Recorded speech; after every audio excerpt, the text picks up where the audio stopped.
Olá, pessoal, tudo bem? Aqui é a professora Roberta e na aula de hoje nós vamos aprender sobre os cuidados que nós devemos ter para preservarmos a saúde do nosso sistema nervoso.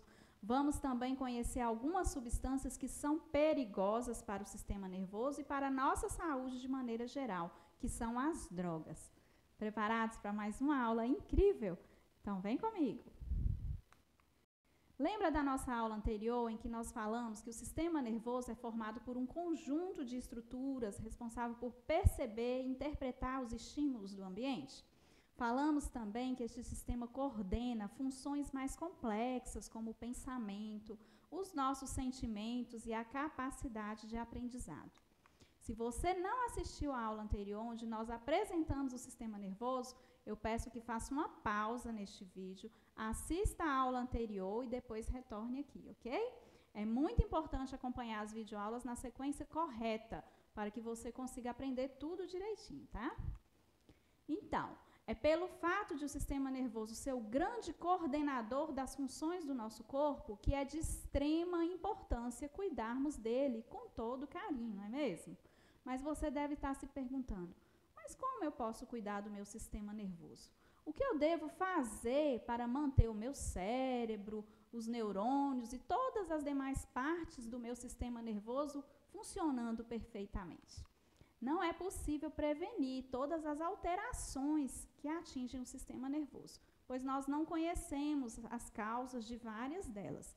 No entanto, nós sabemos que muitas alterações em outros sistemas do nosso corpo afetam o sistema nervoso e muitas vezes de forma irreversível. Por exemplo, alterações no sistema cardiovascular, como a hipertensão ou a pressão alta, afetam diversos órgãos do nosso corpo, inclusive o cérebro. O rompimento de um vaso sanguíneo, por exemplo, que é chamado de acidente vascular cerebral, AVC ou derrame, pode provocar a morte dos tecidos de uma parte do cérebro, causando danos permanentes. E é possível evitar esse tipo de problema, esse tipo de situação, através de bons hábitos alimentares, de uma atividade física com frequência e várias outras coisas que nós vamos ver aqui hoje. A poliomielite, lembra que nós falamos sobre a poliomielite em uma das aulas anteriores, quando nós estudamos as doenças causadas por vírus? Ela é uma doença que destrói os neurônios e ela pode ser evitada através da vacinação. Tá vendo? Essa também é uma das formas da gente cuidar do nosso sistema nervoso, mantendo o nosso cartão de vacinação em dia. Aproveite para dar uma revisada aí no seu cartão de vacinação, hein?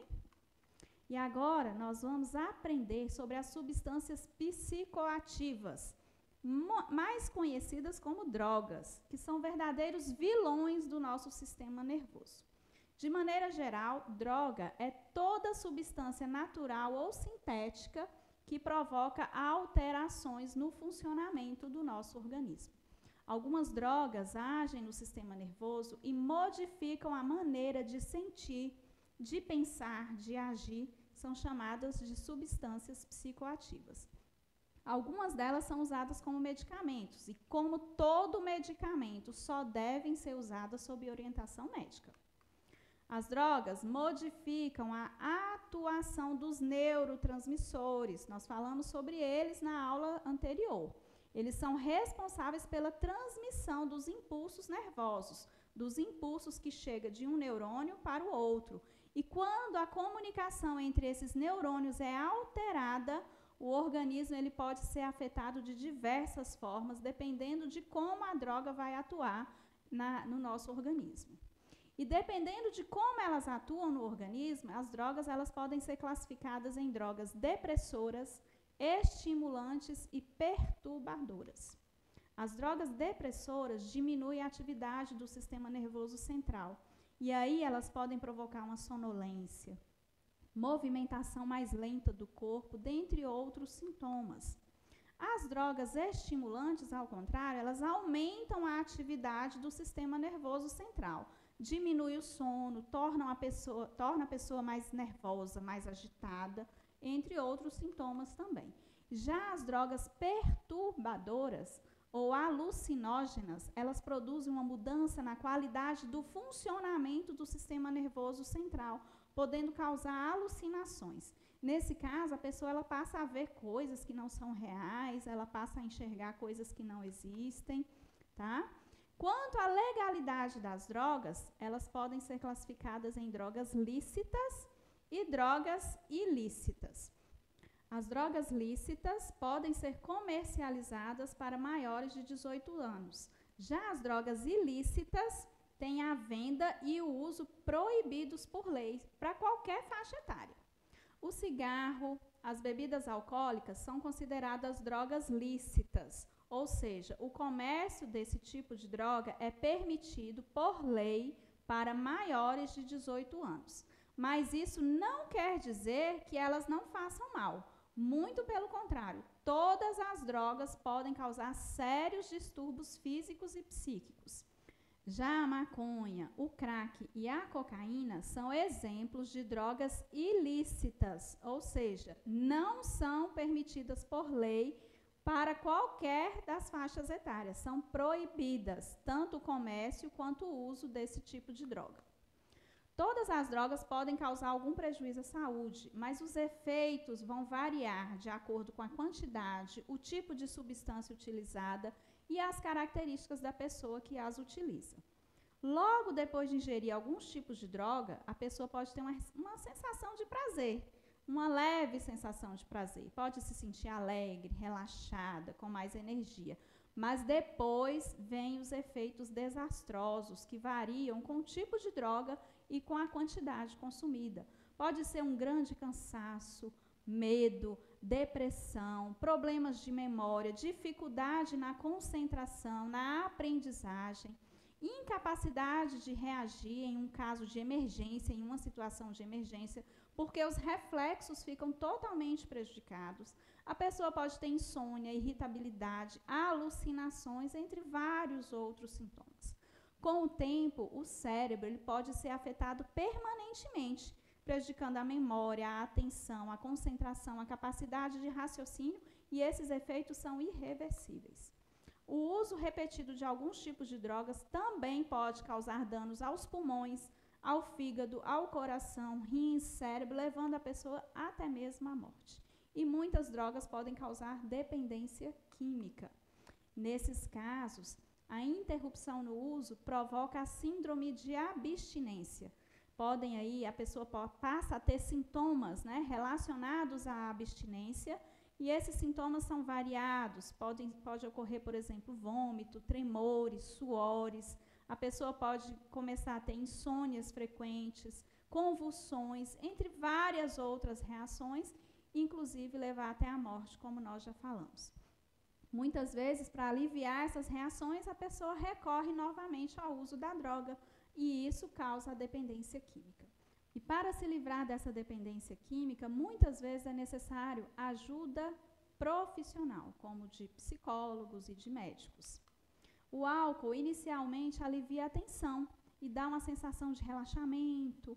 À medida que aumenta a concentração do álcool no sangue, os centros nervosos que controlam o raciocínio, os reflexos, a coordenação motora e a memória passam a funcionar de forma mais lenta.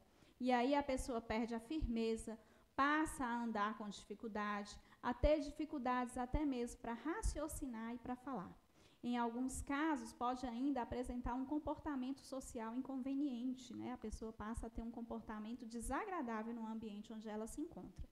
E pelo fato de o álcool provocar sonolência, diminuir esses reflexos e prejudicar a coordenação motora, é proibido por lei dirigir veículos sob o efeito de álcool. Dirigir sob o efeito do álcool é uma das principais causas de acidentes graves na atualidade. Algumas pessoas podem ficar também dependentes do álcool.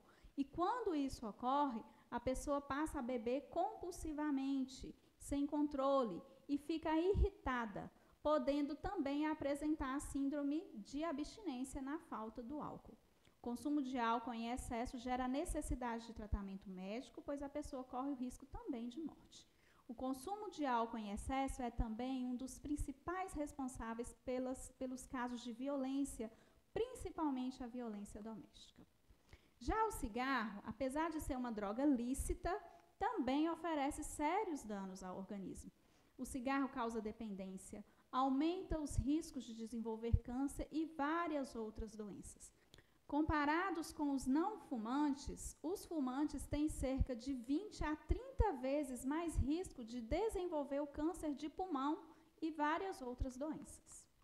Já as drogas ilícitas, como a maconha, a cocaína e o crack, além de causarem danos irreversíveis ao sistema nervoso, causar dependência, estão também intimamente ligadas ao aumento da criminalidade. E agora que você já sabe quais são as principais substâncias que causam danos ao sistema nervoso, eu vou te apresentar como podemos manter a saúde do nosso sistema nervoso. É importante, por exemplo, evitar o sedentarismo, o excesso de peso, praticando atividades físicas e mantendo uma alimentação equilibrada. O uso de drogas lícitas ou ilícitas deve ser evitado, não aceitando esse tipo de oferta nem mesmo de pessoas bem próximas a vocês, como amigos, por exemplo. Dormir no mínimo 8 horas por dia. Ter esse momento de descanso ajuda bastante na preservação da saúde do sistema nervoso. Eu fico por aqui, vejo você na próxima aula. Até mais!